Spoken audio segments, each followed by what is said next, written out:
Is Russia mediator between Bharat and China? Pranay Paul says, what's going on with China? Is there really some kind of temporary understanding for mutual benefits? I think it's too, it's too early to say what's going on between Bharat and China. Whether you look at Pranay's question or geopolitical Dubey's question, is Russia mediating between India and China, Bharat and China? Look, right now the deal is this: China has been essentially encircled by the Americans uh, geographically. Let's go to the map and we'll see what I mean by that. So, where's the map? Here is map. Yes. So we have China here. Uh, East of China, you have Japan, South Korea. Then you have the island chains all the way to Guam. You know, this island of Guam here, all controlled by the US. Philippines is controlled by the US. Whether you realize or not, these countries are essentially controlled by the US. Japan and South Korea are under immense US military occupation, permanent occupation. When it comes to Papua New Guinea, Indonesia, Malaysia, Vietnam, Southeast Asia, all of these are essentially to some degree or the other controlled by the US. The Chinese have made a big enemy of India because of their actions over the past 70 years. So China doesn't have a friend there. Pakistan is once again a US vassal. When it comes to Afghanistan, you could say it's kind of on the US side. And then you have the ex-Soviet republics, which are more under the Russian sphere of influence than the Chinese sphere of influence. And then you have Mongolia, which is a buffer state between Russia and China, and that's what you have. So China is to a large extent encircled. There's a trade war going on between the US and China, and the Americans can deal with China and deal with the Chinese economically as well. And militarily, China is no match for the US. Okay, whether you realize it or not.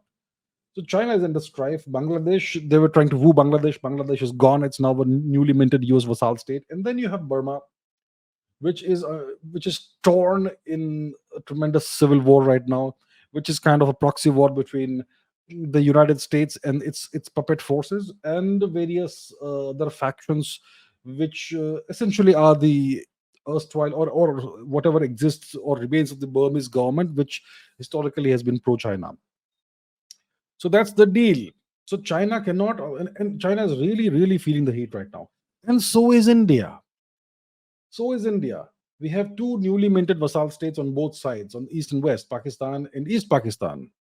Okay, both are vassal states of the US. The Americans are trying to carve out an independent artificial Christian nation from the far east of India and parts of Burma, which is Kuki land. And they have unleashed proxy terrorism in Manipur and in the northeast, the far east of India. So India is facing a tremendous amount of heat from the Americans. China is facing a tremendous amount of heat from the Americans. The Americans are engaging in subnational diplomacy to destabilize India and so much more.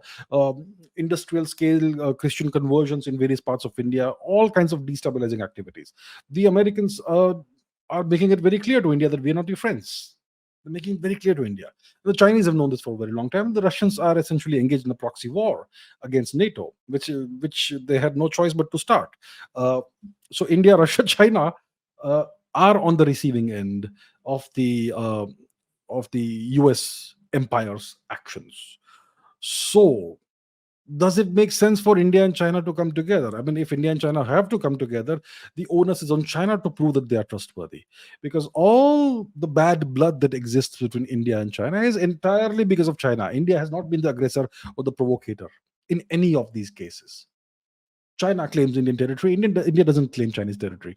China in the 20th century used to support uh, anti-India uh, insurgents and separatists in various parts of India, and so much more. There's a whole lot of actions the Chinese have done.